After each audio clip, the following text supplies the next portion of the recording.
It's me!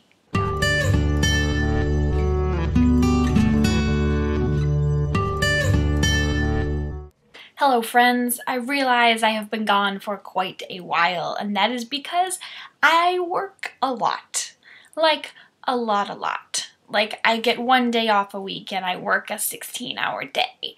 So, in all of that time that I have been working, I have only been doing a little bit of reading, which is unfortunate because it took me a very long time to finish the book that I'm going to review for you today, which is Station 11 by Emily St. John Mandel. So this book begins with the death of a famous actor in Canada, Arthur Leander, and the small girl, whose name is Kirsten Ramon, who sees him on stage dying.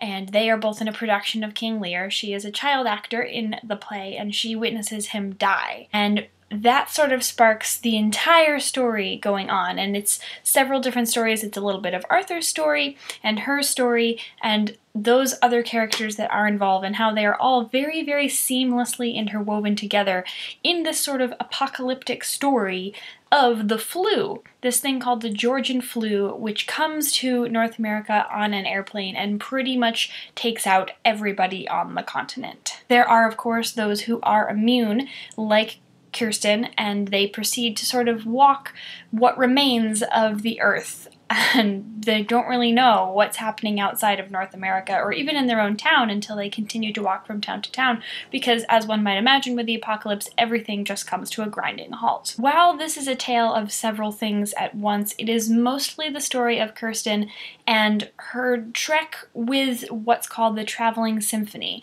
So it's this group of folks who have survived. They know how to play instruments, so they play different works of classical music as well as practicing Shakespeare. So they're a group of musicians and actors, and they are the Traveling Symphony, and they just go around performing in various places and living their lives in this big herd of caravans. As they're rolling along, there are strange twists of fate which happen to keep everybody together and apart, and how all of these stories do come together and all begin with the precipice of that one night with Arthur Leander on stage. I know that I read a lot of books which are multiple stories in one and sort of are woven together, and I always appreciate authors that can do a great job with that, and I think this might be the story that I have read that does it the best, at least recently.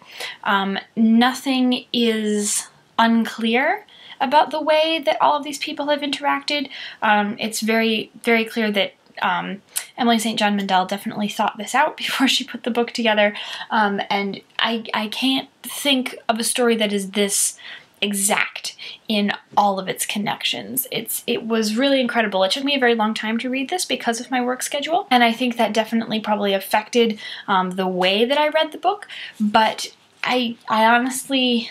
The chapters are different lengths completely. Some are just a page and some are many pages. It's divided into sections, 9 different sections, which I didn't really understand what the purpose of the section titles was, but the divisions in the book were excellent. It was definitely a logical progression of information, which I appreciated, and the cover. This is just a great cover with all these little tents that pop up here and there and this nice little stone wall in the darkness. This is also a National Book Award finalist, which I thought was great because it definitely deserves it. And that's that. I gave this book 5 out of 5 stars. I'm not sure if this is my first 5-star book of this calendar year or not. I'll have to double check, but I think that it is.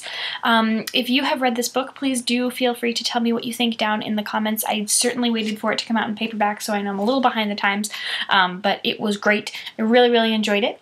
And I'm so glad to be back with you guys. I know it's been a very, very long time, like I said before, but I'm here now, and I'm hoping to be back with a little bit more frequency for sure.